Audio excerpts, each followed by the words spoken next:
Hello everyone. तो आज हम पढ़ेंगे on killing a tree by Jeev Patel. तो हम देखेंगे line by line explanation of the poem. It takes much time to kill a tree, not a simple jab of knife will do it. तो यहाँ पे जैब का मतलब होता है अचानक से किया गया हुआ वार। तो यहाँ पे पोएट कहना चाह रहे हैं कि एक पेड़ को मारना कोई आसान काम नहीं है, एक चाकू के वार से वो नहीं मरने वाला। It has grown, slowly consuming the earth, rising out of it, feeding upon its crust, absorbing years of sunlight, air, water.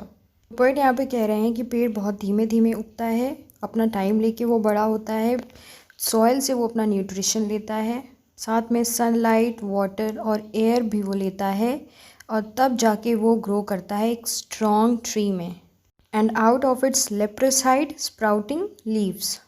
तो लेप्रस का मतलब होता है डिसकलर्ड बार्क। तो पेड़ के ऊपर का जो ब्राउन पार्ट होता है उसको बार्क बोलते हैं। तो पोएट कहते हैं और उस बार्क में से ग्रीन लीव्स निकलती हैं, हरी पत्तियाँ निकलती हैं।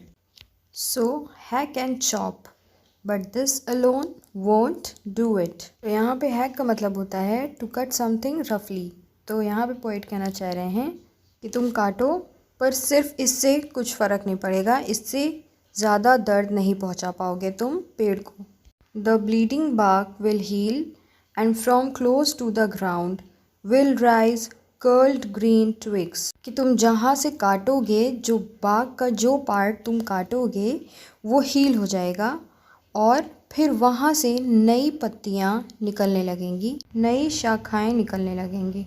मिनिएचर बॉज मतलब छोटी छोटी शाखाएं, मिनिएचर मतलब छोटी, बॉज मतलब शाखाएं। Which if unchecked will expand again to former size. अगर उन शाखाओं को देखा नहीं गया, चेक नहीं किया गया, तो वो दोबारा से एक्सपैंड हो जाएंगी, फैल जाएंगी और फिर से अपने पुराने साइज पे वापस आ जाएंगी।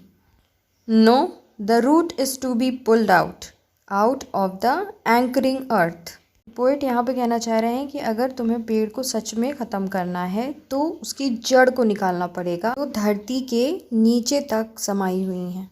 It is to be roped, tied and pulled out, snapped out और pulled out entirely out from the earth cave. तो पोएट यहाँ पे कहना चाह रहे हैं तो पेड़ को काटने के लिए तुम्हें क्या करना पड़ेगा कि रस्सी से पेड़ को बांधो और फिर उसे खींचो, जड़ से बाहर निकालो और पूरी तरह से बाहर निकालो जड़ों को भी जो अर्थ के नीचे तक समाई हुई हैं। और इस तरह जो सबसे सेंसिटिव पार्ट है पेड़ का और सबसे इम्पॉर्टेंट पार्ट है, जो छुपा हुआ पार्ट है, जड़ यानी कि रूट, वो बाहर आ जाएगी। और पोएट ने ये भी बताया है कि जड़ें वाइट कलर में हैं और वो गीली भी हैं।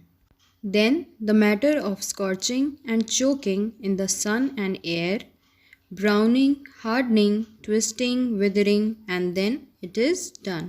Scorching and choking से मतलब है पेड़ का सूख जाना, उखाड़े जाने के बाद। पोएट यहाँ पे कह रहे हैं कि पेड़ जब उखाड़ दिया जाएगा तो वो धूप की रोशनी से और हवा से सूख जाएगा, ब्राउन हो जाएगा, हार्ड हो जाएगा, टेढ़ा मेढ़ा हो जाएगा, तब उसके बाद वो पूरी तरह से मर जाएगा।